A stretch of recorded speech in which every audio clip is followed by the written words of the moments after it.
Okay, welcome Chintu Mintu. तो आज हम लोग स्टार्ट करने वाले हैं क्विक फास्ट सा रिवीजन आपके थर्मल फिजिक्स का, जिसमें आपकी थर्मोमेट्री, कैलोरीमेट्री और थर्मोडायनेमिक्स, हीट ट्रांसफर, इसमें चीजें हम डिस्कस करेंगे।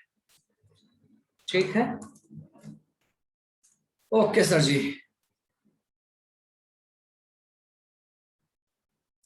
तो चलिए करते हैं स्टार्ट थर्मल फिजिक्स। ठीक है चिंटू मिंटू, सबसे पहले हम डिस्कस करते हैं। देखिए, जनरली ये टॉपिक बच्चों का 11th क्लास में बच्चे थोड़ा कम पढ़ते हैं। एक जनरल सी बात बताऊँ, वैसे सबके लिए एप्लीकेबल नहीं। कुछ बच्चे होते हैं बहुत अच्छी मेहनत करते हैं 11th में, लेकिन आते आते यहाँ तक हौसला थोड़ा ढीला पड़ जाता है। रोटेशन वगैरह चैप्टर आने के बाद लास्ट के चैप्टर थोड़े से वीक हो सकते हैं, रह जाते हैं। तो मैं कोशिश करूंगा थोड़ा सा एलोबरेट करके चलने का, बट ठीक है, टाइम कमी है तो उस हिसाब से चलेंगे, चीजों को मैनेज कर करके। ठीक है, ओके। सबसे पहले बात करते हैं टेम्परेचर की। तो टेम्परेचर कैसे आप डिफाइन कर सकते हैं, what do you mean by temperature? जब तक ये चीज आप कह सकते हो, थर्मोमेट्री इन सब की ज्यादा रिसर्च नहीं हुई थी, साइंटिस्ट इसमें ज्यादा घुसे नहीं थे पहले, तो लोगों को ऐसा लगता था, इवन कुछ साइंटिस्ट का भी कहना यह था कि अगर कोई चीज गर्म है या कोई चीज ठंडी है तो कहते थे वो गर्म चीज के अंदर कोई एक इनविजिबल लिक्विड एंटर कर रहा है, जिसकी वजह से उसका टेम्परेचर राइज हो रहा है।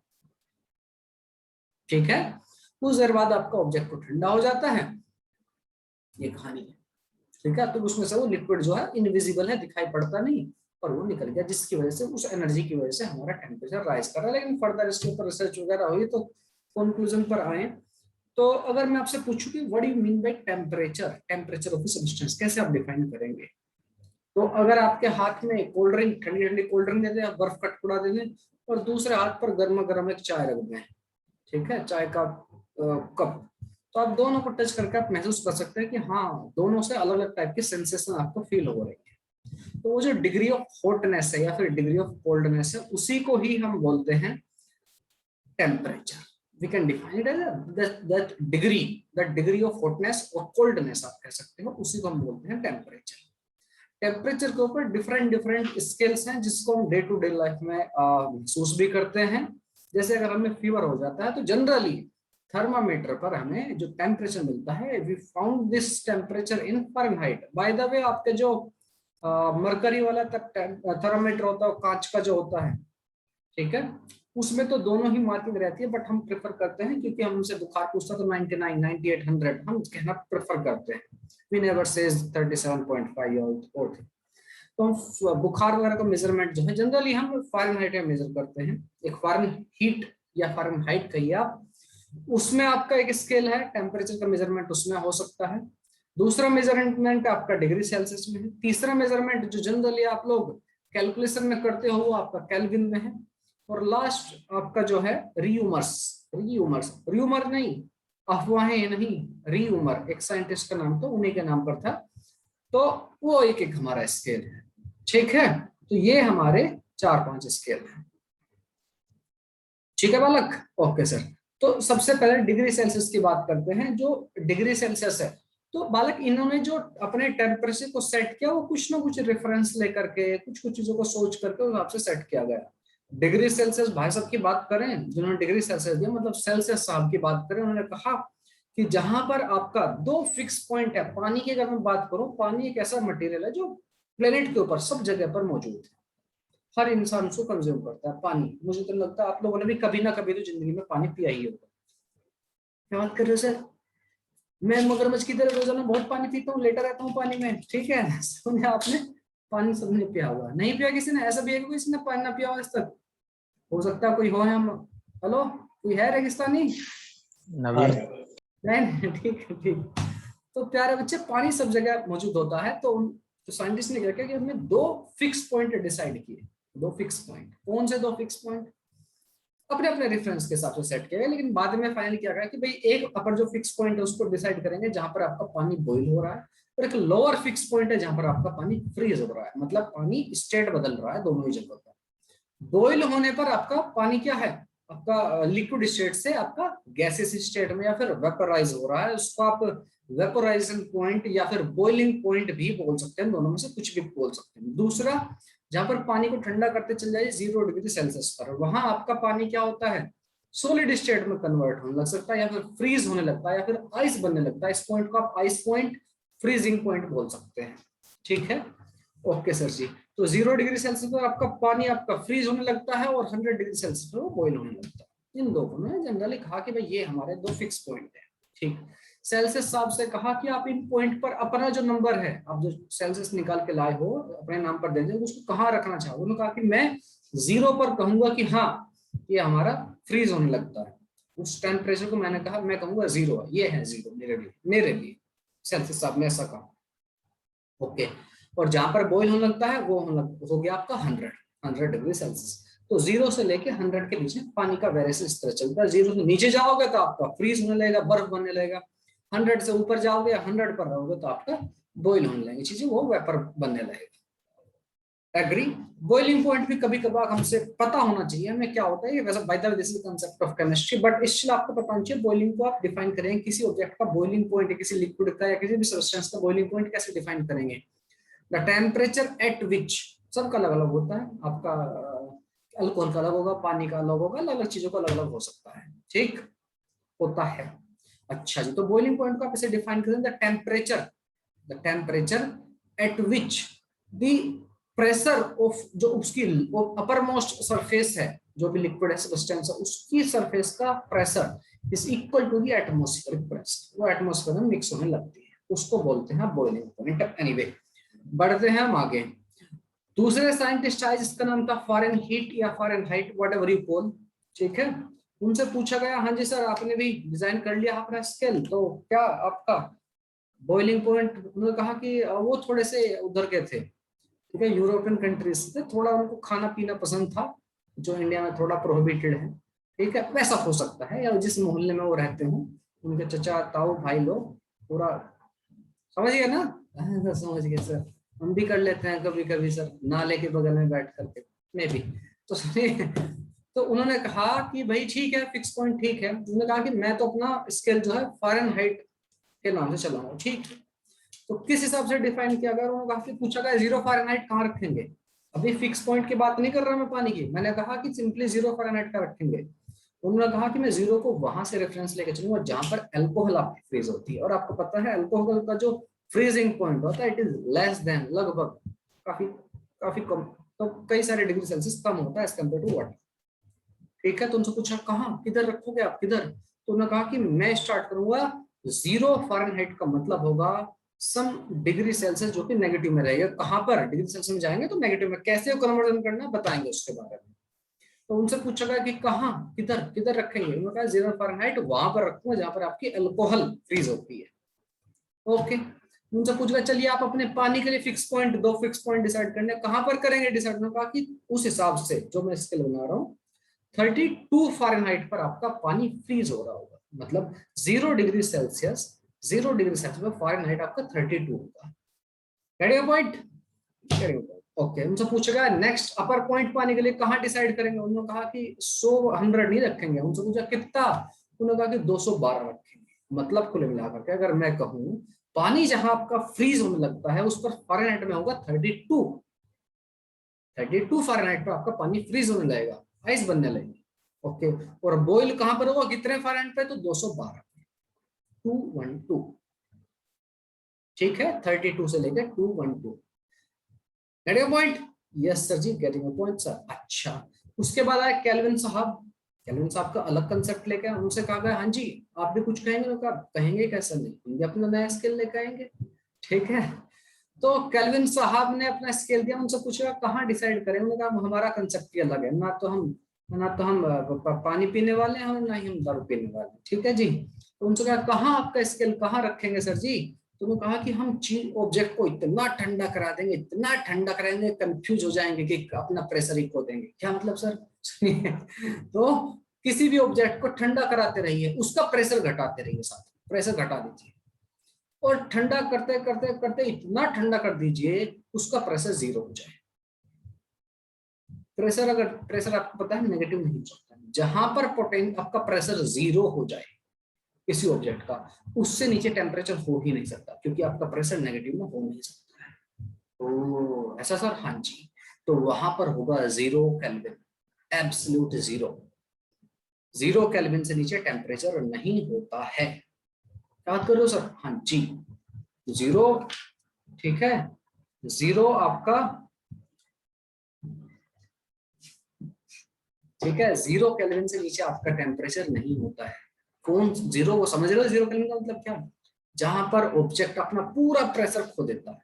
अगर कोई गैस है तो वो गैस के लायक ही नहीं रहेगी। सॉलिड के मॉलिक्यूल के बीच में कोई अट्रैक्शन रिपल्शन कुछ भी नहीं, पूरे फ्री हो चुके हैं, खत्म, नो प्रेशर। यार तुम कहीं पर गैस गैस के मॉलिक्यूल बहुत तेज से भागते हैं दूर, फिर भी अगर आप परफ्यूम लगा तो 2-4 मॉलिक्यूल आपस में रहते हैं, तभी तो उसको स्मेल कर पाते हो कि अच्छा यहाँ है परफ्यूम, ठीक है। सूंघते सूंघते आप पहुंच जाते होंगे कि अच्छा यहाँ है, ऐसा कुछ, ठीक है। खाना बनता हुआ तो मैस, आंखों में पट्टी बांध दी जाए तो हाँ सूंघते सूंघते कहाँ कहाँ कहाँ मैस घुस जाओगे जाकर के, है ना, ऐसा होता होगा शायद। तो प्यारा बच्चा, ये आपका टेम्परेचर की कहानी, ठीक है।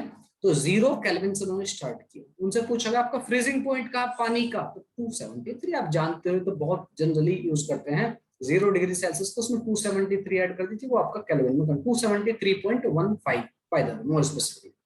उनसे पूछा गया अच्छा तो ये आपका लोअर स्केल है, अपर स्केल कहाँ है जहां पानी बॉइल हो रहा था? तुमने कहा यार देखिए रखने को तो मैं भी अपना कुछ भी लेके आ सकता हूँ, पर ऐसा नंबर रखते हैं जो थोड़ा कन्वीनियंट हो लोगों के लिए, आसान हो। तो कितने स्टेप रखे गए वहां से, मतलब जहां पर आपका बॉइल हो रहा है उसमें स्टेप लगाए 100, तो मतलब यहाँ पर फ्रीजिंग पॉइंट है तो बॉइलिंग पॉइंट कहाँ, 373.15। ठीक ठीक सर, आइए इनको थोड़ा सा समझ लेते हैं जो बातें मैंने आपको बताई है। तो एज यू डिमांडेड कि सर आप लिखते बताइए, तो ये लिख दिया। धोखा धोखा हुआ सर जी। देखिए सुनिए प्यारा बच्चा, सेल्सियस 0 to 100, इस चीज को कुछ कुछ चीजों को आप लोग ध्यान में रखना जो मैं आपको बता रहा हूँ, ठीक है। 0 उस पर आपका फ्रीज हो रहा है पानी की, अगर मैं बात करूं ध्यान से समझना मैं जो बातें बता रहा हूँ, ठीक है। ठीक है जी, लोअर पॉइंट आपका कितना है 0 डिग्री सेल्सियस, आपका अपर पॉइंट फिक्स पॉइंट जो ऊपर दूसरा होता है 100 डिग्री सेल्सियस, यहाँ पर आपका बॉइल हो रहा है। तो अगर मैं पूछूं कि यहाँ से ऊपर तक, ये आपको समझ लीजिए ग्राउंड फ्लोर है 0 डिग्री पर, आपको छत पर जाना तो कितने स्टेप लेके जाना पड़ेगा? आप कहेंगे सर 100 स्टेप, किसके लिए? डिग्री सेल्सियस के लिए। ठीक है sir, not a big thing, समझ में आई? ठीक है सर। अगर सेल्सियस भाई साहब ये देखिए, ये आपका जहाँ 0 लिखा हुआ है जमीन है, जमीन से छत पर जाना चाहते हैं, ये लो इधर इन्होंने सीढ़ी लगा ली, ठीक है। 1 2 3 4 5 6, तो कितने स्टेप लेके जाएंगे आप? 100 स्टेप में डिग्री सेल्सियस भाई साहब 100 स्टेप लेके जाएंगे, ठीक है जी, 100 स्टेप रहेंगे, ठीक है। मैं पूछूं आपके केल्विन भाई साहब, तो मैं अपनी अलग को लेके आए अपनी सीढ़ी, ये भी कितने स्टेप लेके जाएंगे? तो आंसर है 100, ये भी 100 है, केल्विन भाई साहब भी 100 स्टेप लेंगे। नेक्स्ट में पूछूं फ़ारेनहाइट भाई साहब, तो कहेंगे सर इनके स्टेप, नंबर ऑफ स्टेप ज्यादा है, कहां से स्टार्ट हुए? 32 से स्टार्ट हुए, तो कहां जाना है? 212, तो नंबर ऑफ स्टेप कितने होंगे? आप कहेंगे सर 212 में से सब्ट्रैक्ट कर दीजिए 312 को, which will come out to be 180, तो 180 स्टेप में जाएंगे। तो आपको एक बात समझ में आ जानी चाहिए यहाँ से, अगर मैं कहता हूँ 1 डिग्री सेल्सियस का चेंज, मतलब आपने किसी ऑब्जेक्ट का 1 degree Celsius change, 1 degree Celsius temperature बढ़ाया है घटाया है, तो जो चेंज हुआ है, वो जो स्टेप है, वो जो चेंज है डिग्री सेल्सियस में केल्विन में तो सेम रहे। तो अगर कहता हूं मैं कि आपने 1 डिग्री सेल्सियस का चेंज किया है, उसको आप 1 केल्विन का चेंज भी बोल सकते हो, दैट इज कंप्लीटली ओके। मतलब चेंज होगा 1 डिग्री सेल्सियस का change will be equal to the 1 kelvin change. I am not talking out conversion of unit from this to this, no, उस पे भी आऊंगा मैं देर से, ठीक। टॉकिंग अबाउट कि चेंज कितना सा होगा। तो अगर आप कह रहे हैं कि सर मैंने टेम्परेचर किसी ऑब्जेक्ट का 1 डिग्री सेल्सियस चेंज कर दिया, बढ़ा दिया है, घटा दिया, तो इसका मतलब यही भी है कि आपने केल्विन में भी एक केल्विन बढ़ा दिया है या घटा दिया है। सर तो अगर आपसे कहता है कि 1 degree change in Celsius will be equal to 1 kelvin change in kelvin, point okay. लेकिन क्या ये फ़ारेनहाइट के लिए भी रहेगा? आंसर ना। कैसे समझते हैं इस बात को? आपको यहाँ से जमीन से छत तक जाने के लिए कितने स्टेप लिए सेल्सियस साहब ने या केल्विन साहब ने? कहेंगे सर 100 स्टेप में पहुंचे थे। लेकिन वहीं आपके जो इधर छोटे चिंटू हैं, कौन? फ़ारेनहाइट साहब, उनको कितने लेने पड़ रहे हैं? तो थोड़े से ठीक है ना, थोड़ा उनको नशा हो गया है, रम पी करते हैं, ठीक है, तो वो उनको छोटे छोटे स्टेप ले लेकर चलते हैं, नहीं तो गिर जाएंगे। कितने स्टेप लिए? 180 स्टेप। तो अगर मैं कहूँ आपका यहाँ पर मैंने 1 डिग्री का चेंज किया है सेल्सियस में, तो कोरोस्पोंडिंग चेंज आपका फ़ारेनहाइट में कितना हो रहा होगा? 1.8। कैसे सर? अरे यार यहाँ पर 100 स्टेप लेके पहुंचे यहाँ से यहाँ तक, या सर यहाँ से यहाँ कितने 180 स्टेप लेकर के पहुंचे 180। तो प्यारे बच्चे यहाँ पर 1 डिग्री का चेंज यहाँ पर कितना चेंज लेके आएगा? 1.8।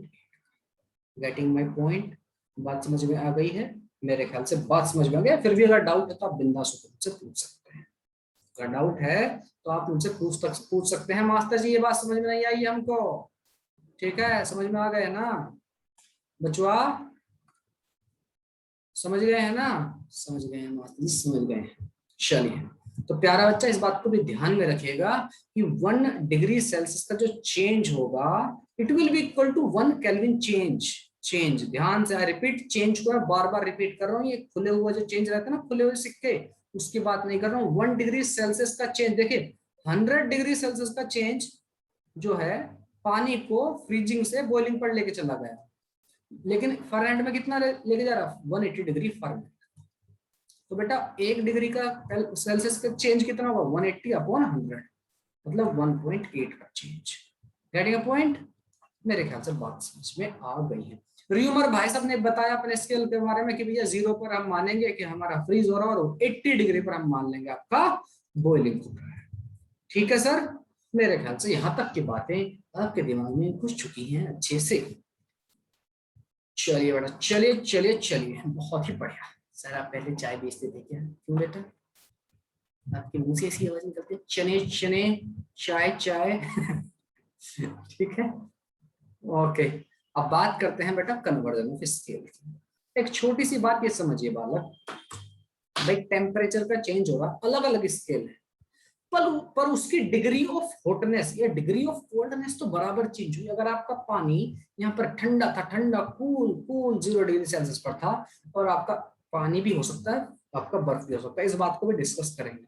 ऐसा जरूरी नहीं है कि 0 डिग्री सेल्सियस पर आपका बर्फ ही होगा सर्टेनली, या पानी ही होगा। ऐसा है क्या सर? हाँ, आप लोगों ने सब चीजें पढ़ी होंगी, बट फिर भी ठीक है, बताएंगे हम फिर से। तो 0 डिग्री पर था आपका पानी, बर्फ जो भी था, उसको आप 100 पर लेकर, तो डिग्री ऑफ हॉटनेस या डिग्री ऑफ कोल्डनेस में जो चेंज आया वो तो बराबर है, चाहे उसको आप केल्विन में मेजर करो, डिग्री सेल्सियस में मेजर करो, आप जमीन से छत पर गए, सीढ़ी आपने कोई सी भी इस्तेमाल किया। ठीक है, फ़ारेनहाइट के हिसाब से उन्होंने कहा कि नहीं मैं तो 180 स्टेप लेके पहुंचा। ठीक है, र्यूमर साहब कहेंगे नहीं मैं तो 80 स्टेप लेके पहुंचा। केल्विन साहब और आपके सेल्सियस साहब कहेंगे नहीं 100 स्टेप। सबके स्टेप अलग होते, पहुंचे सब छत पे ही है। चेंज जो आया टेम्परेचर को सब जगह सेम ही है, बस स्केल अलग अलग है। ठीक है जी, ठीक है सर जी।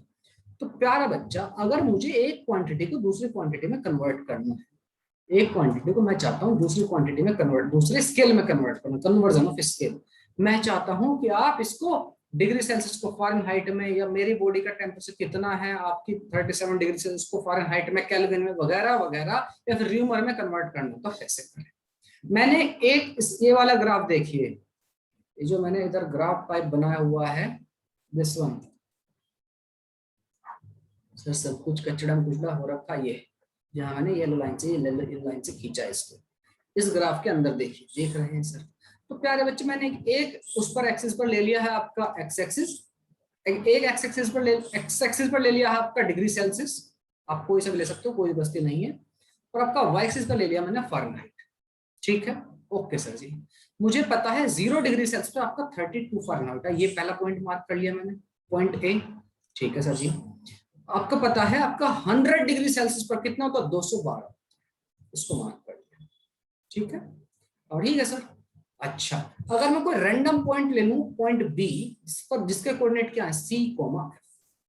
ठीक है जी, बिल्कुल सर। आपने मैथमेटिक्स में पढ़ा है कि हमारी जो इक्वेशन ऑफ लाइन होती है उसमें हम स्लोप कैलकुलेट करते हैं, स्लोप 2 पॉइंट की वजह से कैलकुलेट करना, it's very easy for you, isn't it? तो मैं कहूं लाइन ए बी का स्लोप, चाहे लाइन ए सी का स्लोप, दोनों सेम होंगे, they are straight line. Line A B का स्लोप कहिए या ए सी का स्लोप कहिए, both will be same, slope same होंगे। तो मैंने वही किया है। लाइन ए बी का स्लोप कितना हो जाएगा? f minus 32 divide by c minus 0। Agree? ठीक है sir. y2 minus y1 divide by x2 minus x1 will be equal to x2 minus x1 upon sorry y2 minus y1 upon x2 minus, ओहो sir याद है आपको, थोड़ा भी बुढ़ापा आ गया लेकिन बोले नहीं है सर। हाँ बेटा ठीक है। तो प्यारे बच्चे मैं इसको बोल सकता हूँ 212 माइनस 32 अपॉन 100 माइनस 0। ठीक है, यहाँ से पुट्टम पुट्टा कुछ नहीं करने की इच्छा तो कर सकते हो। ठीक है, मैंने ये वैल्यूज इसको मैं 100 वाले को इधर लेके चला गया, ये इधर लिख दिया है। कुल मिलाकर कन्वर्जन में आपका ये स्केल है फ़ारेनहाइट की जगह आपका केल्विन भी हो सकता है। ठीक है, हाँ बिल्कुल हो सकता है सर। ये आपका र्यूमर भी हो सकता है, बिल्कुल हो सकता है, या फिर कोई और सा स्केल भी दे सकता है। इन सबसे अलग भी कोई स्केल आपको दिया जा सकता है। तो सर मैं कैसे कन्वर्ट करूंगा एक क्वांटिटी को दूसरी क्वांटिटी में? तो प्यारा बच्चा अच्छा जी इधर देख लो, अच्छा अच्छा अच्छा प्यारा बच्चा, ठीक है जी। इधर देखिए बेटा, दिल थाम करके एक छोटा सा फंडा, फंडा नहीं है, कोई फंडा नहीं है, कंसेप्ट ही है। हाँ बताइए फिर भी सर। फंडा है लेकिन अच्छा है सर, फंडा मास्टर जी का डंडा।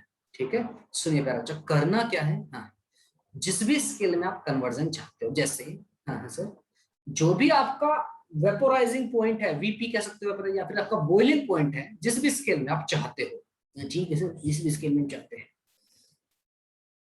उसका, सपोज अगर आप केल्विन में फ़ारेनहाइट में किसी में चाहते हो, एफ माइनस उसका फ्रीजिंग पॉइंट या आइस पॉइंट लिख लीजिए। मतलब कुल मिलाकर ऐसा समझिए, जिस भी ऑब्जेक्ट का आपका वेपोराइजिंग पॉइंट बोल सकता हूँ उसको, बॉइलिंग पॉइंट बीपी बोल दूं, minus ice point.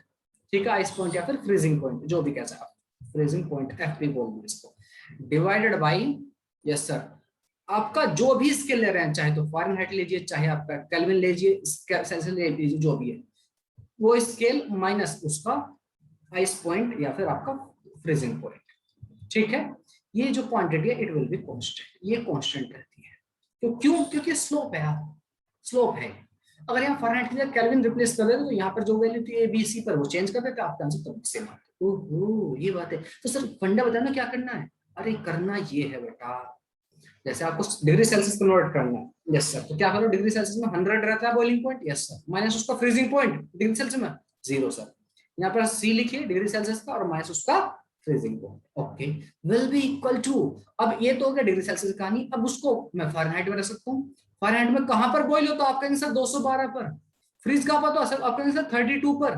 Very good. Divide by किसमें कन्वर्ट करना है सर? फ़ारेनहाइट की बात कर रहे हैं, माइनस कहां पर फ्रीज होता है? ठीक है, ओके मास्टर जी, इसको इक्वल कर सकते हैं आप अगर आप चाहते हैं। नहीं सर मेरा केल्विन से फ़ारेनहाइट से मेरा पेट नहीं भर रहा, मुझे केल्विन बताइए सर।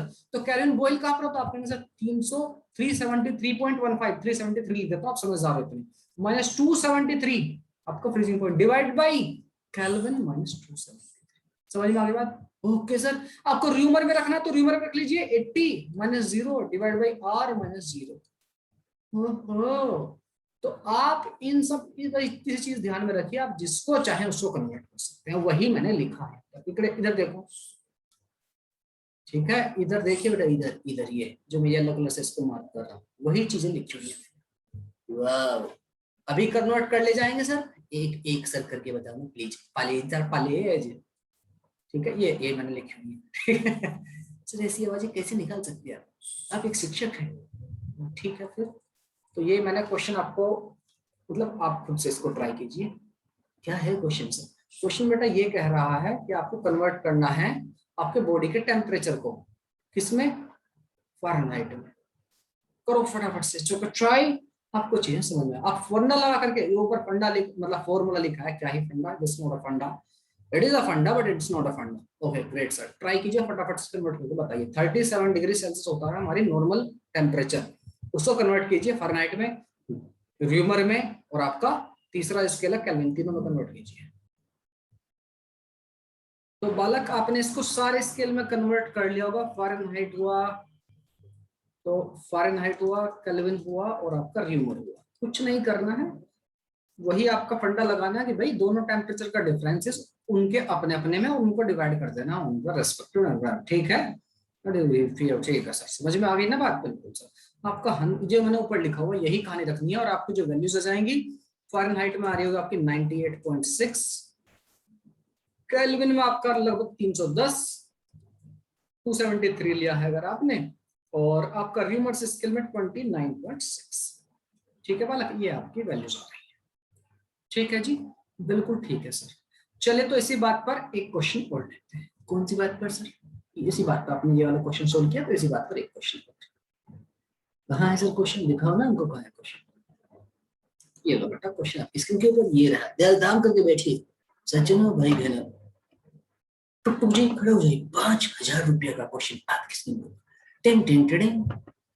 क्या लगता है आप ऑडियंस बोल लेना चाहेंगे या खुद से करना चाहेंगे? आपके पास अभी 2 लाइफलाइन बाकी, कीजिए।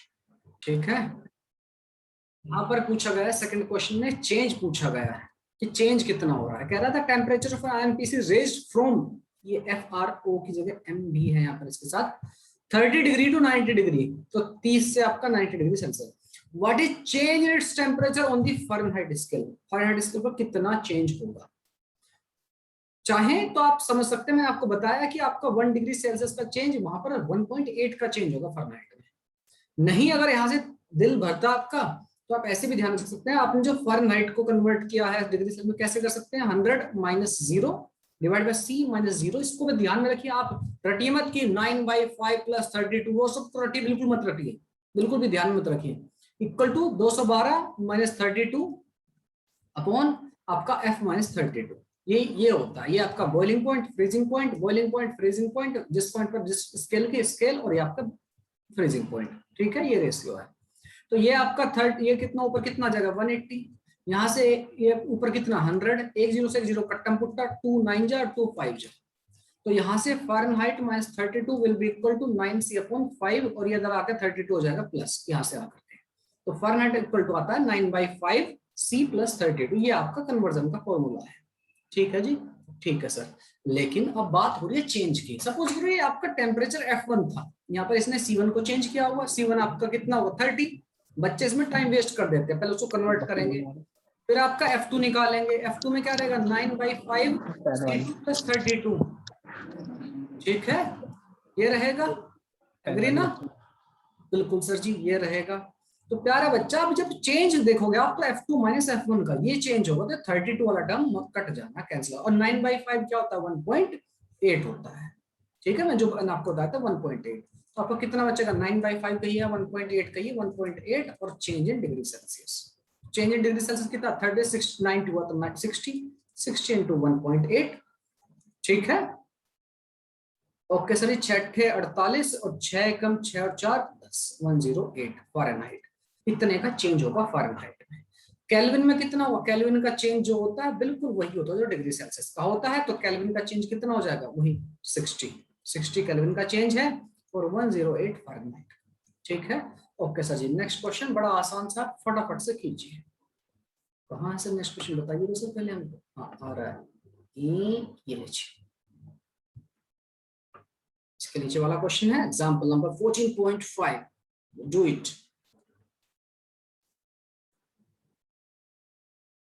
देखिए बालक, नेक्स्ट क्वेश्चन जो कह रहा है एग्जांपल नंबर 14.5 जो कह रहा है, वो कह रहा है एक fault scale has its fixed point mark as 5 degree Celsius and 95। Fixed point मतलब वही अपर पॉइंट लोअर पॉइंट जो भी बात करते हैं। 95 पर वो बॉइलिंग दिखाएगा, और 5 डिग्री पर आपका गड़बड़ है उस स्केल में ऑब्वियसली, क्योंकि 0 पर सेल्सियस में होता है और 100 पर होता है। लेकिन भैया गड़बड़ है कुछ में, तो 5 से लेकर 95 तक दिखा। The temperature of body as measured by this cold scale, इस स्केल से मेजर तो 59 डिग्री था, तो एक्चुअल में उसका टेम्परेचर कितना होगा? ठीक, तो ये जो फॉल्टी है इसमें गड़बड़ हो रखी है, डिग्री सेल्सियस में दिखा रहा है लेकिन गड़बड़ है कुछ। ठीक है, ओके मास्टर जी। तो सही मायने में क्या होगा? चलिए इसको मैं इस फॉल्टी स्केल का नाम F स्केल दे देता हूँ। Faulty scale F scale. ठीक है, ओके सर जी, मुझे पता है इसको कन्वर्जन करना, कुछ भी नहीं कर रहा। 100 minus 0 divide by C minus 0 will be equal to, जो फॉल्टी स्केल की कन्वर्जन है वो कहां दिखा रहा है आपका? बॉइलिंग 95 पर, फ्रीजिंग 5 पर, डिवाइड बाय आपका फॉल्टी स्केल माइनस आपका 5। बस हो चुका, हो गया सर। हाँ, 0 का सब्ट्रैक्ट करो, कुछ बचा तो कोई मतलब नहीं। 95 माइनस 5 हमारे यहाँ पर 90 होता है बेटा। F माइनस का what you mean by sir? हमारे यहाँ पर होता है, हमारे यहाँ भी यही होता है सर। हाँ ठीक है, तो F माइनस 5 इक्वल टू, अच्छा F की वैल्यू तो मेरे पास है ऑलरेडी, F रख दीजिए 9 अपॉन F। F कितना? 59 minus 5 will be equal to 9 upon 54, which will come out to be no chunk 1/6. So 10 upon C equal to 1/6. So C will be equal to 16. C will be equal to 60 master जी 60 60। ठीक है चिंटक मिंटक पिंटक, बात समझ में आ गई? हाँ sir बात समझ में आ गई। तो 60 विल बी योर आंसर। ठीक है ओके, मेरे ख्याल से बात समझ में आ गई होगी आपको। Is this clear? Is this clear?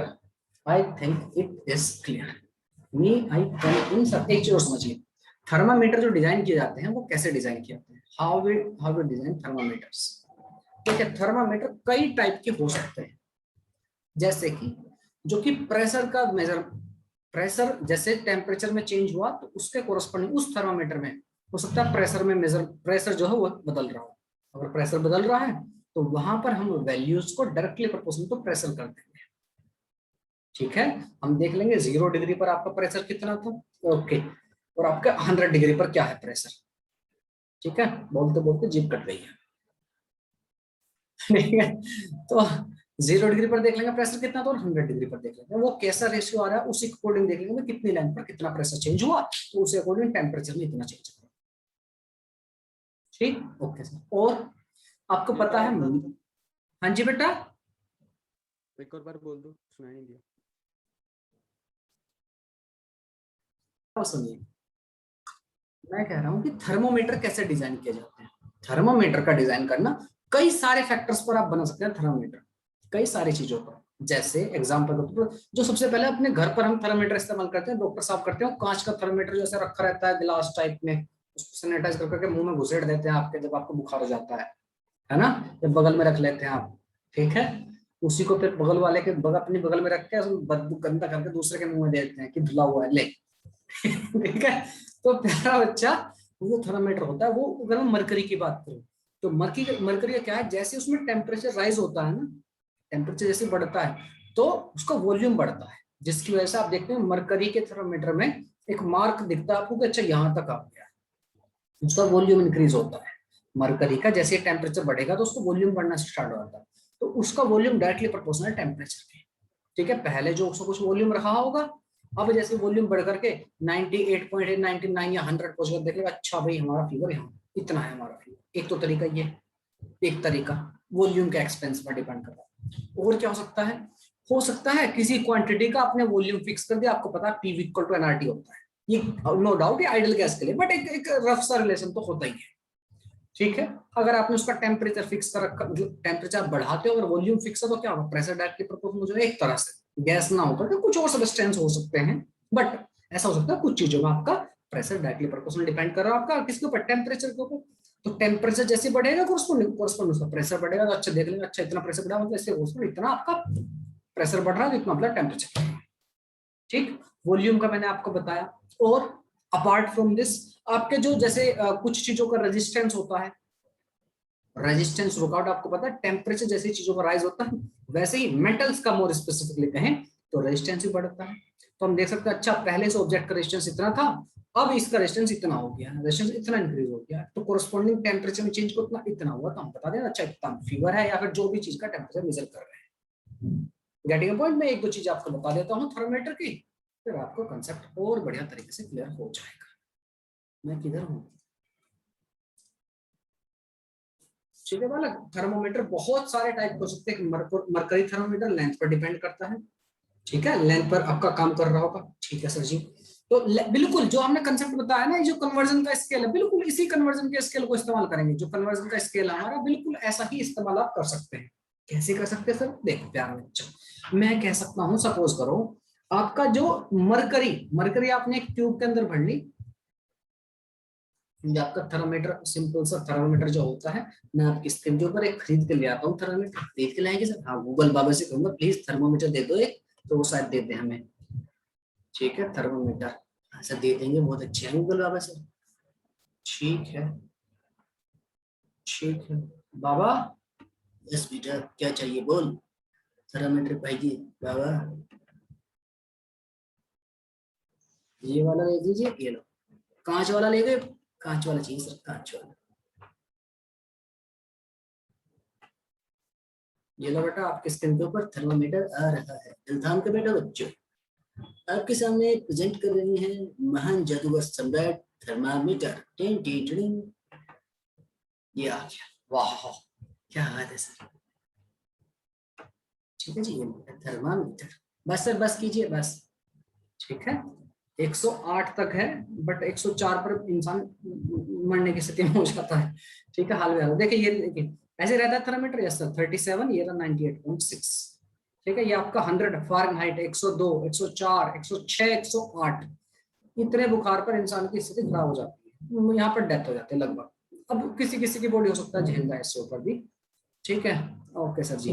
तो प्यारा बच्चा, ये जो यहाँ जो ये वाला जो हिस्सा है येलो जो दिख रहा है आपको, ये कह सकते हो इस पूरे में भी कह सकते हो आप, यहाँ इसमें आपका मरकरी फील्ड है। यहाँ पर तो स्केल पर आप देख रहे हो, या इसको समझ लीजिए यहाँ पर आपका आपका मरकरी फील्ड है। ठीक है सर जी। तो एक बात समझते हैं, सपोज लेट इट बी, जब आपका या इससे नीचे से, जब आपका टेम्परेचर, आपकी बॉडी का टेम्परेचर इतना यहाँ पर ले लेते हैं, यहीं से ले लेते हैं 35 से। ठीक है सपोज करो ये आपका 0 डिग्री पर, या फिर 37 डिग्री सेल्सियस भी आप ले सकते हो। 37 डिग्री सेल्सियस इसकी लेंथ इतनी है यहाँ तक आपकी। ठीक है लेंथ है, फिर वॉल्यूम, वॉल्यूम बढ़ेगा तो ओवरऑल इसमें कहीं और एरिया तो बढ़ेगा नहीं, फैलने की तो जगह है नहीं इसमें, इधर स्पेस है इधर, तो इधर आपका मरकरी ऊपर की तरफ बढ़ सकता है। ठीक है प्यारा बच्चा, ओके सर जी। और आपका ये आपका कब है 37 डिग्री सेल्सियस पर आपका ये कहानी है। ठीक है आगे टेम्परेचर बढ़ेगा तो उस हिसाब से बढ़ता चला जाएगा बिल्कुल। अगर मैं मान लूं सपोज करो यहाँ पर ये आपकी 0 डिग्री थी, 0 डिग्री पर लेट इट बी इतनी लेंथ थी इसकी, मतलब 0 डिग्री सेल्सियस के कोरस्पोंडिंग जो लेंथ की अगर इसको 0 पर फ्रीज करा दो तो हो सकता है यहाँ पर आ जाए, लेट इट बी, इसको मान लेता हूँ L0, इतनी लेंथ थी। ठीक है ओके सर। 100 डिग्री सेल्सियस पर मान लेता हूँ मैं कितनी, मान लेता हूँ L100। ठीक है जो जहां तक भी आए आपका डिग्री सेल्सियस, 100 डिग्री सेल्सियस जो भी होती हो, इसमें तो स्केल में है ही नहीं वो बाय द वे, पर ठीक है हमारे साइंटिस्ट को पता थी कि अच्छा ये इतनी होती है।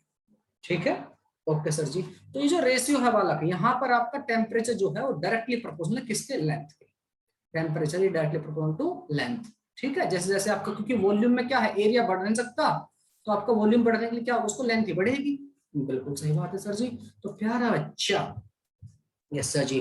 तो आप यहाँ से एक बात कह सकते हैं, जिससे कन्वर्जन करते हैं 100 minus 0, 100 minus 0 divide by degree Celsius को ऐसे लिखते हो ना, तो C माइनस 0 ही लिखते हो। बिल्कुल सर। इसी तरह से जितने लेंथ थी 100 पर, इसके corresponding directly proportional temperature, directly proportional length के, डिग्री सेल्सियस के या किसी के भी, तो उसको लिख सकते हो लेंथ कितनी थी 100 डिग्री सेल्सियस पर माइनस लेंथ कितनी थी 0 पर, डिवाइडेड बाई लेंथ कितनी है T टेम्परेचर पर या डिग्री सेल्सियस, इसको T मान लेता हूँ, degree Celsius T minus L0। वाह समझ में आई बात। ओके सर, ये रेशो हम पहले से कैलकुलेट करके बैठे हैं, इसको हम अब कल कैलकुलेट कर सकते हैं, आपको चीजें समझ में आ जाएंगी। उनकी जगह यहाँ लेंथ की जगह आपने क्या कर दिया, इनको मार्क कर दिया, ये लिख दिया आपने कि फारेनहाइट है, स्केल है वगैरह वगैरह, यहाँ पे ऊपर आपका डिग्री सेल्सियस लिख दिया, नीचे आपका फारेनहाइट लिख दिया, उसको हटा करके लेंथ को। ठीक है बच्चा। वैसे तो टेम्परेचर आपको डिग्री सेल्सियस में देखना तो कितना हो जाएगा, आप कहेंगे सर ये तो अब आसान है सर, इसमें तो कोई दिक्कत वाली बात नहीं। LT जितनी भी अब टेम्परेचर, जितना आपका टेम्परेचर उस पर कितनी लेंथ आई है, minus L0 upon L at 100 minus L0, वाओ इनटू 100। ओहो ऐसे, हाँ बिल्कुल ऐसे समझ में आ गई बात है। टेम्परेचर आपका डिग्री सेल्सियस में कैलकुलेट हो रखा है, बढ़िया पॉइंट, वाह दैट्स अमेजिंग सर। इसकी और ये जो ऊपर आपका इसके लिए तो डिग्री सेल्सियस में बनाया हुआ है, नीचे वाले का आपको पता है 9/5 प्लस 32 करके वो आपका उसमें कन्वर्ट कर रखा है फारेनहाइट में। ठीक है चिंटू मिंटू, इन the similar way, in the similar way, बिल्कुल यही तरीके से, इसी तरीके से अगर वो आपका कांस्टेंट वॉल्यूम वाला है, कांस्टेंट वॉल्यूम वाला गैस थर्मोमीटर है, कांस्टेंट वॉल्यूम का क्या मतलब है, वॉल्यूम उसमें रहेगा, और gas thermometer, constant volume gas thermometer होते हैं। ठीक है सर जी। अगर ऐसा है तो उसमें क्या हो जाएगा, प्रेशर चेंज हो रहा होगा, तो pressure at T minus pressure at 0 divide by pressure at 100 minus pressure at 0 into 100। वाह हो गया कैलकुलेट। ठीक है ओके मास्टर जी। और आपका जो थर्मामीटर होता है, अगर वो डिपेंड करता है रेजिस्टेंस के ऊपर, रेजिस्टेंस की वैल्यू वेरी होती है टेम्परेचर के साथ, यस सर। कोई मेटालिक मेटल का बना सकता है, तो इसकी जगह क्या है, resistance at temperature T minus resistance at 0 divide by resistance at 100 minus resistance at 0 into आपका 100। ये हो गया बेटा, वाह प्लेटिनम का बनता है resistance thermometer, platinum resistance thermometer. ये हो गया आपका, ये आपका गैस का हो गया कांस्टेंट वॉल्यूम। ठीक है यस सर जी, ये मरकरी थर्मोमीटर बोलते हैं इसको। समझ में आ गई बात? इस तरह से आपके थर्मोमीटर डिजाइन होते हैं, मरकरी थर्मोमीटर। ठीक है बेटा? वाह सर वाह, थर्मोमीटर बनाने आगे सर, आज ही बना दूंगा घर जाकर के। हाँ बेटा बना लेना, मम्मी से थोड़ा बच करके, ठीक है? मम्मी बेटा बहुत कूटती हैं, आप जानते हैं इस चीज को। यस सर, ये तो है सर। उन दुखों को कोई कैसे भुला सकता है जो मम्मी ने मेरे को कूट कूट के दिए हैं। ठीक है, ठीक है जी, ठीक है सर जी, कुछ नहीं है, वही कर रहे हैं हम एक तरह से, डायरेक्टली प्रपोजल है चीजें, तो वी हैव सॉल्व दिस। जो ये सेकंड वाला था वो कौन सा था? ये आपका दिस वन, ये आपका constant volume, constant volume gas thermometer, इसको बोलते हैं कांस्टेंट वॉल्यूम, तभी तो आपका प्रेशर डायरेक्टली प्रपोजल हो जाएगा। Constant volume gas thermometer.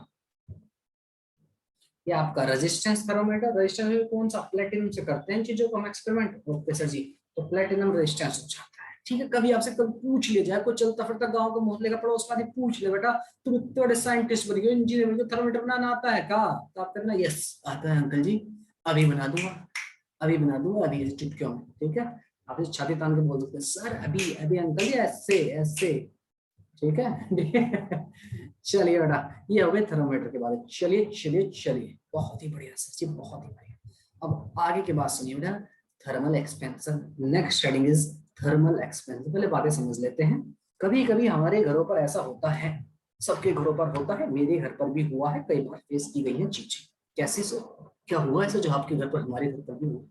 बताते हैं। कभी कभी क्या होता है, आपने चाय पी, दूध पिया, कुछ भी पिया, पानी पिया, तो एक सेम साइज के जो गिलास होते हैं, गिलास पानी पीने वाले, उसमें हमने एक दूसरे डाल के, मेहमान आए थे, मेहमान आते हैं तो बेटा आप सब लोग या आप हम सब उस दिन मजदूरी करते हैं, we are waiters on that day ठीक है, वो वेटर की जॉब आपकी कंफर्म हो जाती है इस एज में हमारे सर। अब आपकी अभी भी लग जाती है कि वो जो घर पर रहता है बेटा, घर पर सब ऐसे ही है, घर पर सब मजदूर है, चाहे आप हो चाहे मैं हूँ या कोई भी।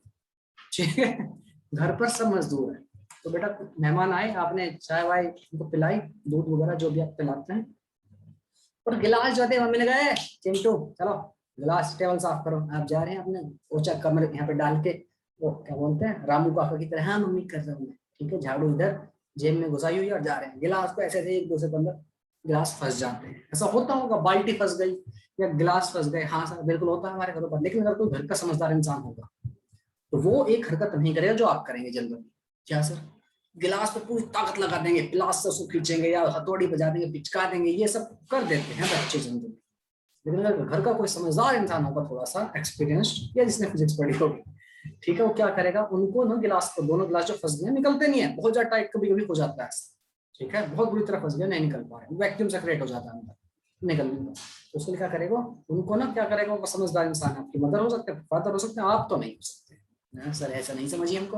तो क्या करें, उनको फ्लेम के ऊपर, आग के ऊपर थोड़ा हीट कर लेते हैं, थोड़ा सा हीट करें वो निकल जाता है। बकेट हो, बाल्टी हो, बाल्टी फंस गई है, प्लास्टिक की भी है, तो जलाना नहीं है बेटा, जलाना नहीं है। अगर प्लास्टिक की बाल्टी फंस गई है और हाथ चूल्हे में डाल दिया दोनों, फिर आप हो जाएंगे अपने आप। ठीक है, आग नहीं लगानी है बेटा, बर्बादी नहीं करनी है, उनको निकालना है।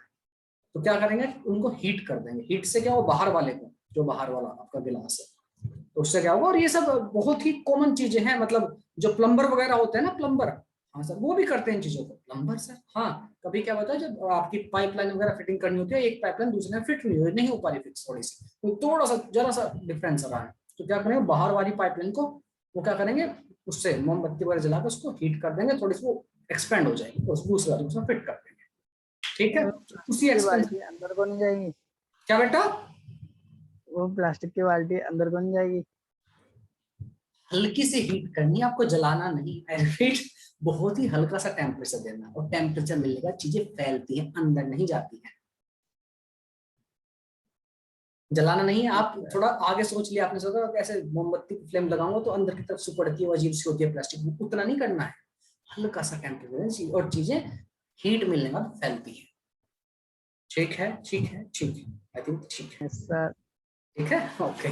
तो प्यारा बच्चा, आपने आपको क्या क्या करेगा, वो घर का समझदार आदमी बाहर वाले गिलास को थोड़ा हीट कर देगा, हल्का सा एक्सपेंस होगी, उसको खींचेंगे तो निकल जाता है।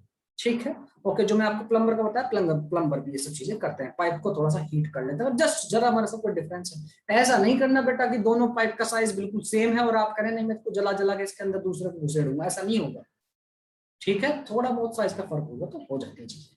ओके, वो आपकी practical application day to day life में हमें देखने को मिलती है थर्मल एक्सपेंशन की चीजें। और थोड़ा सा अगर आप कभी इंजीनियर बने और सॉरी इंजीनियर बनोगे आप लोग, पर इलेक्ट्रिकल वगैरह या फिर इस डिपार्टमेंट में आए जहाँ पर ट्रांसमिशन का काम होता है, तो वहां पर देखोगे गर्मियों के दिनों में आपकी जो लाइन होती है ना, वायर ऐसे दो खंबे खड़े हुए हैं, इनके बीच में एक वायर जा रही है, ठीक है, दो खंबे हैं ऐसे, खंबे समझते हैं ना, वो वाला खंबा जो आप सोच रहे हैं, वायर वाला खंबा, ठीक है, पोल जो होते हैं ऐसे जा रहे हैं, तो गर्मियों के दिनों में इनमें थोड़ा सैग आ जाता है, नॉट स्वैग, सैग आ जाता है, थोड़े से लटक जाते हैं। सर्दियों के अंदर कंपेरेटिव टाइट हो जाता है। इतने भी कभी कभी जहाँ पर टेम्परेचर डिफरेंस बहुत ज्यादा होता है यूरोपियन कंट्रीज में, जहाँ पर सर्दी बहुत ज्यादा पड़ती है नेगेटिव, तो कभी कभी इतना ज्यादा खिंच जाते हैं, टूट भी जाते हैं, इतना ज्यादा खिंच जाते हैं, कभी कभी टूट भी जाते हैं। और गर्मियों के दिनों में थोड़ा इसको बोलते हैं सैग, जो नीचे थोड़ा लटक जाता है, सैग, स्वैग नहीं सैग, थोड़ा नीचे लटक जाता है, जो कि हमारे जनरली रस्सी जो बांधते हैं हम कपड़े सुखाने के लिए, उस पर वो थोड़े दिन बाद, शुरुआत में पहले दिन टाइट रहती है, लेकिन थोड़ा थोड़ा वो एक्सपेंड होने से थोड़ा ऐसे हो जाती है, वो हीट का नहीं है, उसमें बहुत सारे टेंशन वगैरह का भी रोल है बाय द वे। तो प्यारा बच्चा, ये जो हम एक्सपेंशन देख रहे हैं डे टू डे लाइफ में, इसी के बारे में पढ़ना है, जिसको बोल रहे हैं हम थर्मल एक्सपेंशन। ये 3 टाइप का हो सकता है, ठीक है, ये वाले 3 या वाले 3, एक ही 3 को देखना है, 3 टाइप का हो सकता है। कौन कौन सा हो सकता है? एक हो सकता है लीनियर एक्सपेंशन, ओके सर जी। दूसरा हो सकता है आपका सुपरफिशियल, सुपरफिशियल सोच के सुपरमैन को याद नहीं करना है, ठीक है, सुपरफिशियल का मतलब है उसका एरिया बढ़ रहा है, एरियल एक्सपेंशन बोल सकते हैं। लीनियर का मतलब है इसकी लेंथ इतनी थी, थोड़ी बढ़ गई, कुछ और फिर गर्म किया और थोड़ी बढ़ गई, ठीक है, ओके सर जी। तो आपका हीट की वजह से उसकी लेंथ बढ़ गई, उसको बोलेंगे लीनियर एक्सपेंशन। अगर कोई एरिया है, सरफेस एरिया है, ठीक है, जैसे ये रहा, ठीक है, मैं किधर हूँ, मैं भी इधर हूँ, इसको हीट किया तो इसका थोड़ा सा एरिया बढ़ गया, लेट इट बी, ठीक। और तीसरी हो सकती है बालक आपकी वॉल्यूम एक्सपेंशन, सुपरफिशियल मतलब एरिया बढ़ाने वाली, और तीसरी आपकी वॉल्यूम एक्सपेंशन, आपने किसी चीज को गर्म किया, उसको वॉल्यूम बढ़ गया, थोड़ा सा वॉल्यूम बढ़ गया, गर्म ठंडा होने पर फिर वहीं पर आ जाता है, चीजें इलास्टिक है बहुत अच्छे से, तो ठीक है। तो आइए समझते हैं इस थर्मल एक्सपेंशन कंसेप्ट को। वाह सर वाह, क्या बात है। थर्मल एक्सपेंशन आपका लीनियर हो सकता है, मतलब आपका लेंथ बढ़ रही है, लेंथ। आपका सुपरफिशियल, एरियल भी मैंने लिख दिया यहाँ पर, एरियल एक्सपेंशन बोल सकते हो उसको, या फिर तीसरा आपका वॉल्यूम एक्सपेंशन, ठीक है। विजिबल है आपको? यस मास्टर जी, पूरी तरह विजिबल है, विजिबिलिटी में कोई दिक्कत नहीं है।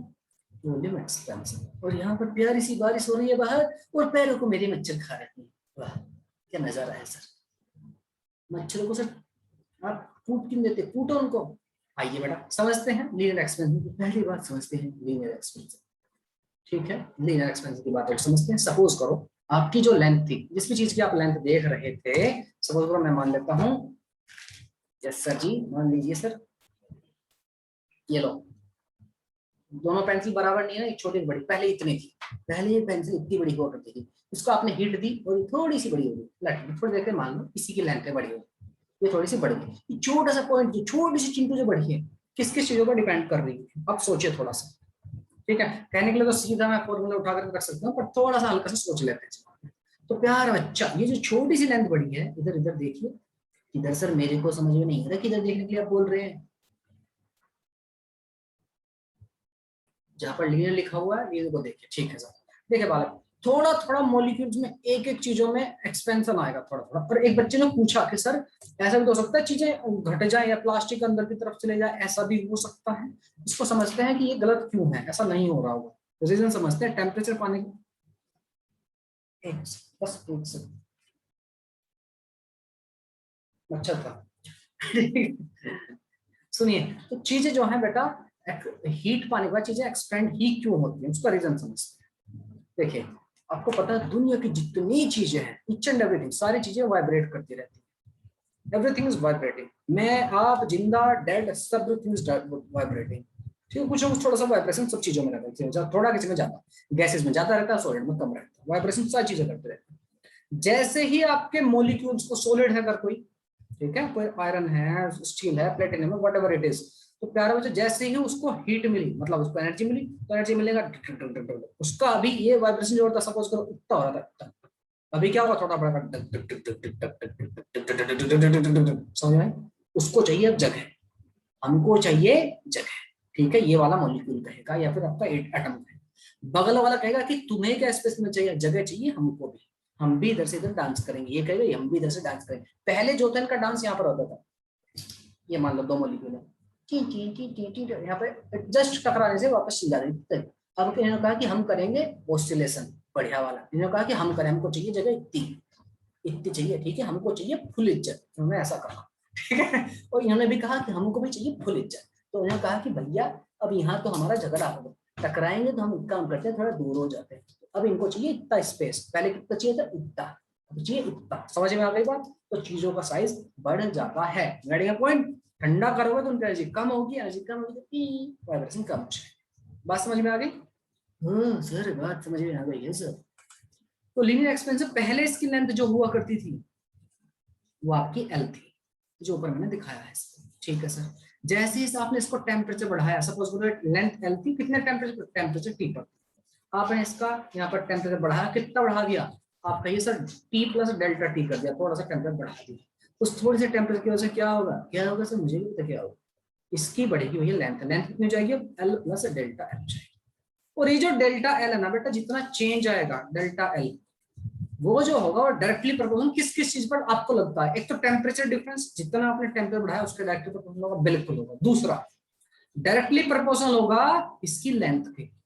लेंथ के भी सर? हाँ, खुद से सोचो बेटा, खुद से सोचो। एक रबड़ है, रबड़ या एक स्प्रिंग कहिए, ठीक है, किसी भी चीज की बड़ी मजबूत स्प्रिंग, आप उसको ऐसे कंप्रेस नहीं कर पा रहे, ऐसे एक्सपेंड नहीं कर पा रहे, अगर छोटी सी है, अगर उसी स्प्रिंग को बहुत लंबा करने 1 किलोमीटर लंबा, कितनी भी मजबूत स्प्रिंग हो, अगर आपकी ट्रक की जो स्प्रिंग होती है, ट्रक के जो सोकर होते हैं, तो एक बार निपटाई दो इसको, है ना। इसकी नियम हत्या कर ही दो आज, एक नहीं है, 2 है, ठीक है। चले पढ़ लेते हैं पहले।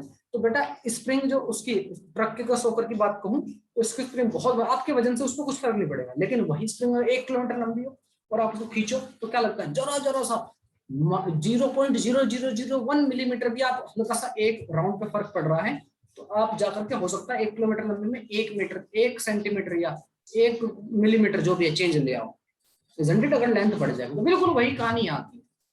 नंबर ऑफ एटम्स, अगर एक ही वाइब्रेट वाला इतना ज्यादा, तो कुछ हो सकता है चेंज ना हो, लेकिन इतनी बड़ी रोड थी तो सब जगह ये वाला भी थोड़ा अपना साइज बढ़ा रहा है, अपने जगह को वाइब्रेशन बढ़ा रहा है, तो ओवरऑल चेंज होगा। मतलब डायरेक्टली प्रोपोर्शनल होगा उसकी लेंथ के, डायरेक्टली प्रोपोर्शनल। ये बात समझ में आ गई दोनों? बिल्कुल सर, दोनों को एक साथ कंबाइन करके लिख दो, लिख दीजिए सर, हम डरते नहीं है सर आपसे। ये डेल्टा टी लिखना, इसको लिख दीजिए सर। तो इस प्रोपोर्शनलिटी के सिंबल को हटाइए और लिख दीजिए यहाँ पर delta L equal to L, यहाँ पर प्रोपोर्शनल का सिंबल आ जाएगा अल्फा, अल्फा को मैं यहाँ पे लिख देता हूँ डेल्टा टी, आगे पीछे लिखने कोई फर्क नहीं पड़ रहा, अल्फा मैंने बीच में लिख दिया। इस अल्फा को बोलते हैं कोफिशिएंट ऑफ लीनियर एक्सपेंशन, ठीक है प्यारा? अच्छा यस सर जी, अल्फा क्या है आपका? Coefficient of linear expansion. बात समझ में आ गई? बात समझ में सर जी आ गई है, मेरे ख्याल से समझ में। ये डेल्टा टी क्या है? कैपिटल टी लिख देता हूँ फिलहाल, तो मैं बाद में एक जगह स्मॉल टी लिख दूंगा, टेम्परेचर का चेंज। डेल्टा टी ये क्या है? टेम्परेचर है मास्टर जी, पहले उसकी लेंथ है, बाकी चीजें आपको समझ में। अल्फा क्या आपका? Coefficient of linear expansion. अगर आपसे कोई पूछता है कि सर जी इसकी यूनिट क्या होगी, तो आप यहाँ से आराम से बता सकते हैं सर ये भी लेंथ है, ये भी लेंथ है, कट्टम पुट्टा खेल देंगे। अल्फा किस में आएगी?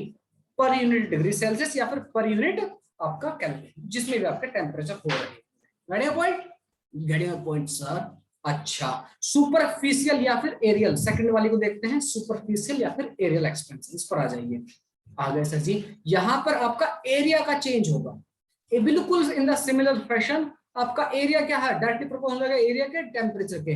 प्रोपोर्शनल का सिंबल हटा होगा, ये बीटा लिख लेते हैं, बीटा हम बोलते हैं कोएफिशिएंट ऑफ सुपरफिशियल एक्सपेंशन को, ठीक है। इसमें कुछ एक्सप्लेन करने की जरूरत है? मेरे ख्याल से नहीं है, ठीक है। क्या चिड़क मिडक पिडक, ठीक है सर। आपने देखा होगा इस एप्लीकेशन को भी हम इस्तेमाल करते हैं डे टू डे लाइफ में। कहाँ सर? कभी आपने अपनी जो मार्कशीट वगैरह होती है 10th 12th की, उनको लैमिनेट कराया है? हाँ कराया है सर, इसमें कौन सी बड़ी बात है सर। या फिर किसी भी फोटो को, फ्रेम को हम वो कराते, फोटो को फ्रेमिंग कराते हैं प्लास्टिक की पत्ती से, उसके ऊपर सलवटें रहती हैं थोड़ी सी, उनको हम हीट से ऐसे सलवटें गायब कर देते हैं और फैल जाती है वहां पर, क्या है ना, उसको सलवटें हटाने के लिए। वो आपकी यही कंसेप्ट है। ओके मास्टर जी, समझ गए सर बात। कोई बड़ी बात नहीं सर, ये सब चीजें ना छोटे छोटे बच्चे हम देखते रहते हैं हम गलियों में, हमारे घर के आसपास ही होता रहता है सब काम, ठीक है। ओके, तीसरा आपका वॉल्यूम एक्सपेंशन, ये रहा आपका वॉल्यूम एक्सपेंशन। बिल्कुल इन द सिमिलर फैशन आपका volume will be directly proportional to, आपका change in volume will be directly proportional to volume, आपका डेल्टा टी, और साथ में इसका आ जाएगा कोएफिशिएंट ऑफ वॉल्यूम एक्सपेंशन, जिसको गामा से नोट करते हैं। इन सब में ये तो आपका समझ में आ गया, इनमें एक बड़ी ही इंपॉर्टेंट सी चीज समझिए। यस सर जी, समझाइए। इनके रिलेशन रहता है बट बालक अल्फा बीटा और गामा के बीच में रिलेशन। हाँ बेटा, इनके बीच में एक रिश्ता रहता है। कौन सा सर? ये रिश्ता क्या कहलाता है, उसी को देखते हैं, रिश्ता क्या कहलाता है।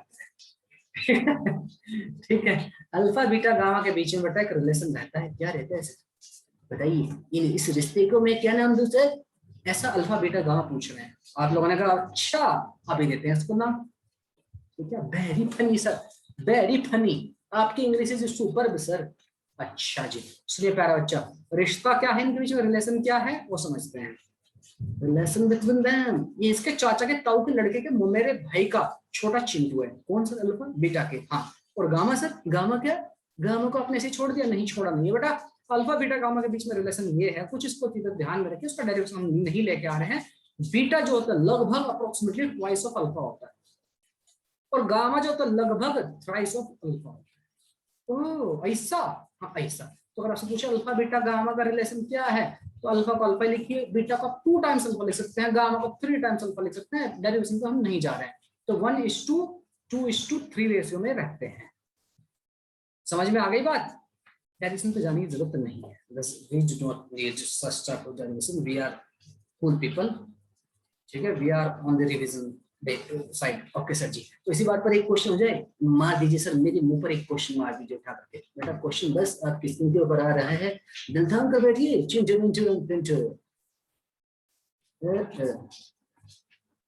बेटा कीजिए, बेटा कीजिए कीजिए। क्वेश्चन आपकी स्क्रीन पर 14.12, एग्जांपल नंबर 14.12 करो, कर रहे हैं सर। कीजिए, इस रिश्ते को भी याद रखिएगा। क्वेश्चन कह रहा है example number 14.12, on heating a block of 10,000 centimetre cube, 10,000 centimetre cube. Yes sir ji, तो इतने को हीट किया गया। ठीक है मास्टर जी, कर देंगे हम, हीट कर देंगे सर, आप बेफिक्र रहिए, हीट कर देंगे हम। हाँ, हीट करने के बाद इसका पहले वॉल्यूम ये था, इतना चेंज किया गया, its volume increase by 4 centimetre cube, इतना चेंज हुआ। Determine the coefficient of linear expansion of the glass. ठीक है, लीनियर एक्सपेंशन पर आएंगे, हमने पता है लीनियर एक्सपेंशन और इन सब के बीच में ये रिलेशन रहता है। ठीक है, ये अभी जो हमने पढ़ा है 1 2 3 का। ठीक है, ओके मास्टर जी, तो हमें पता है डेल्टा V इक्वल टू होता है V gamma delta T, V gamma delta T। ठीक है बालक? यस सर जी, आप कह सकते हैं डेल्टा V कितना, आप कहेंगे सर 4 सेंटीमीटर क्यूब। ठीक है, 4 सेंटीमीटर में मीटर क्यूब में कन्वर्ट करने की जरूरत है नहीं, क्योंकि कैंसिल आउट हो जाना है। विल बी इक्वल टू 10,000 है ना, ऐसे 10 की पावर 4 ही लिख लें इसको, लिख लीजिए सर, इनटू गामा को गामा ही रखते हैं, और डेल्टा टी कितना 25 से 40। चाहे तो आप इसको केल्विन में रखिए, चाहे इसमें आपका आंसर सेम ही 15 ही रहने वाला है, चेंज आपका 15 ही रहने वाला है। ठीक है जी, ठीक है सर जी। तो gamma will come out to be, gamma will equal to आपका आ जाएगा 4/15 इंटू 10 की पावर -4। ठीक है, मैं इसको 400 लिख लेता हूँ, और यहाँ पर 10 की पावर 2 से मल्टीप्लाई कर लेता हूँ। 5 या 15 और 5 40, 80 आ जाएगा 60, कितना 25 से 75, 3 दूनी 6 बचेंगे, 2 3 6 26.66 इंटू 10 की पावर -6। ठीक है, 10 की पावर -6। ये किसके लिए? गामा की। पूछा इसने क्या है, इसने हमसे पूछा सर लीनियर एक्सपेंशन, लीनियर मतलब अल्फा, वो गामा इक्वल टू होता है 3 अल्फा, गामा इक्वल टू होता है 3 टाइम्स अल्फा। तो अल्फा कितना आ जाएगा इसका 1/26.6 इंटू 10 की पावर -6 डिवाइड बाय 3। तो 3 8 24 बचेंगे 2, और 26 8.8 के आसपास इंटू 10 की पावर -6। ठीक है बालक, 8.8 इंटू 10 की power -6 will be our answer लगभग। ठीक है बालक, is everything good? I think everything is perfect.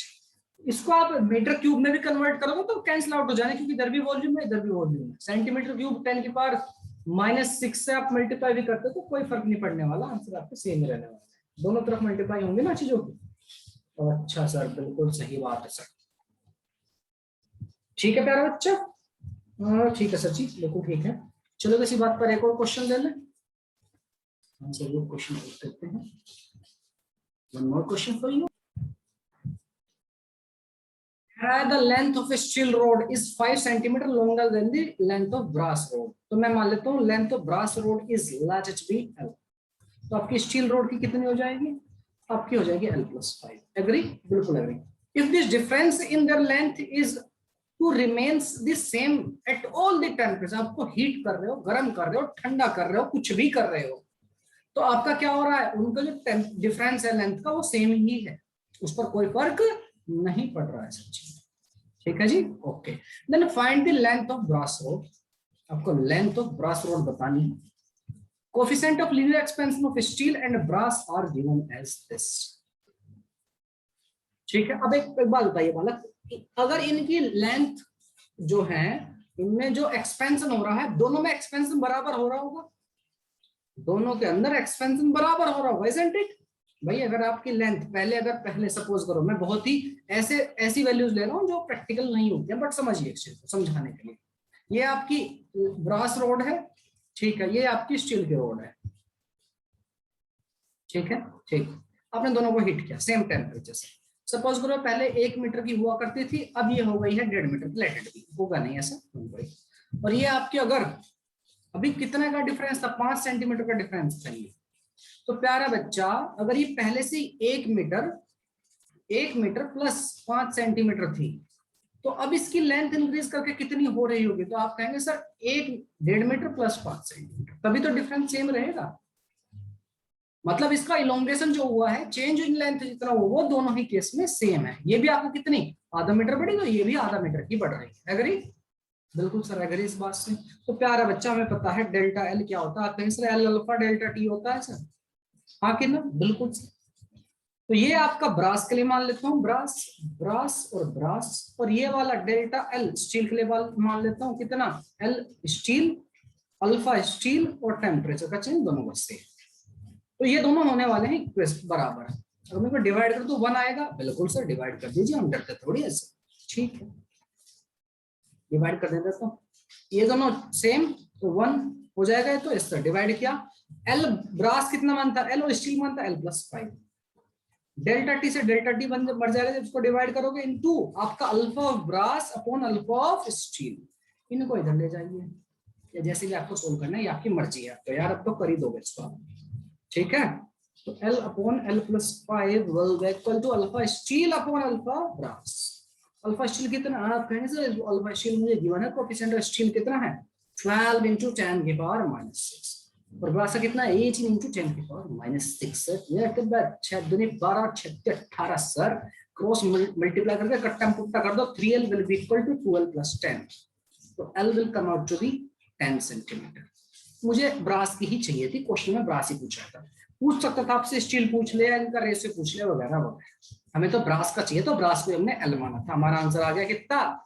10 centimetre. Okay, मेरे ख्याल से ये सर समझ में आ गई है बात। इसी के साथ बढ़ते हैं बेटा नेक्स्ट क्वेश्चन की तरफ। जल्दी से बैठे चिंटू सर, टाइम होने जा रहा है सर।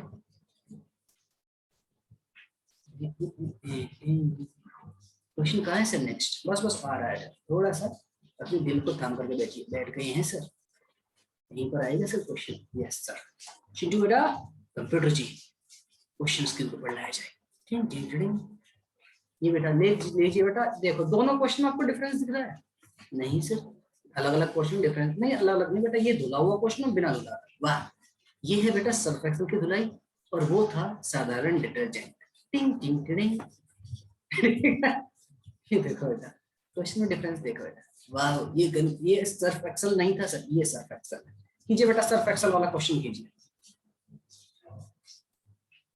करो बेटा करो क्वेश्चन को।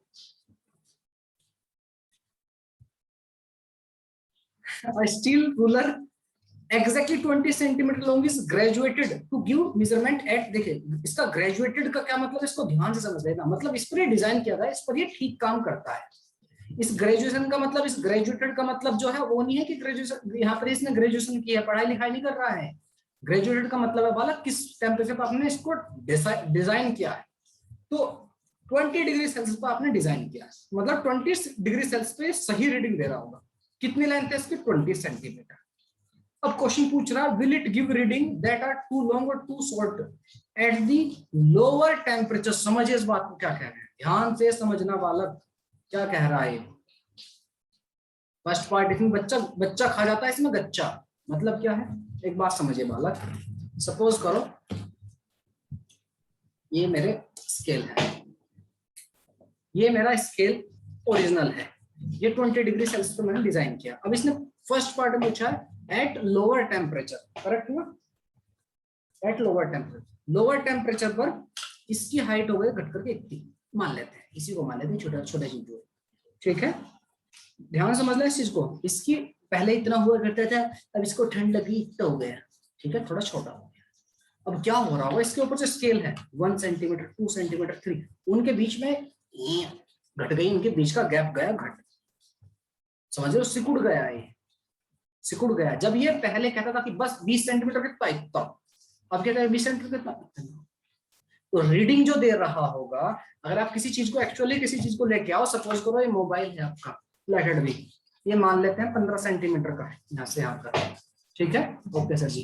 तो अब क्या हो रहा होगा, ये ऐसे सिकुड़ गया है, स्केल आपका सिकुड़ गया है, ये स्केल जो सिकुड़ गया है, तो 15 की जगह कितना बता रहा होगा रीडिंग, 16-17 बताएगा या फिर 14-15 बताएगा रीडिंग। इसकी लेंथ ये नहीं सिकुड़ा है, ये उतना ही है, क्या बताएगा, तो लॉन्गर बताएगा।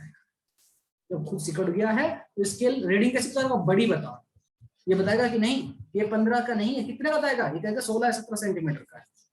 इतना वेरिएशन होता नहीं है प्रैक्टिकल में, तो बस आपको चीजों को समझाने के लिए बता रहा हूँ। ये बताएगा कि 15 या 16 सेंटीमीटर, रीडिंग क्या देगा, लंबी देगा, लॉन्गर। तो आंसर क्या हो जाएगा, longer. Point sir, will it give reading too short or too long or too short at the lower temperature? तो आपके रीडिंग क्या होगी, लॉन्गर रीडिंग क्या होगी, आपका सिकुड़ जाएगा। आपका रीडिंग क्या बताएगा, बताएगा कि यार जो लेंथ है आपकी, जो एक्चुअल लेंथ है 20 सेंटीमीटर को आपका बता रहा है 21 है 22 है, 15 का था 16-17 बता रहा, गड़बड़ है, लॉन्गर बता रहा, ठीक है। फर्स्ट पार्ट, इसमें बच्चे गड़बड़ कर देते हैं, सोचते हैं यार छोटा हो गया ना स्केल, छोटी रीडिंग बताएगा, अरे नहीं बच्चा वो रीडिंग उल्टी बताएगा, ठीक है। समझ में आ गई बात, समझ में आ गई, इसे डांटिए मत सर हमको। दूसरा पार्ट क्या कह रहा है, what will be the actual length of ruler be when it is used at in the desert at temperature 40 degree Celsius.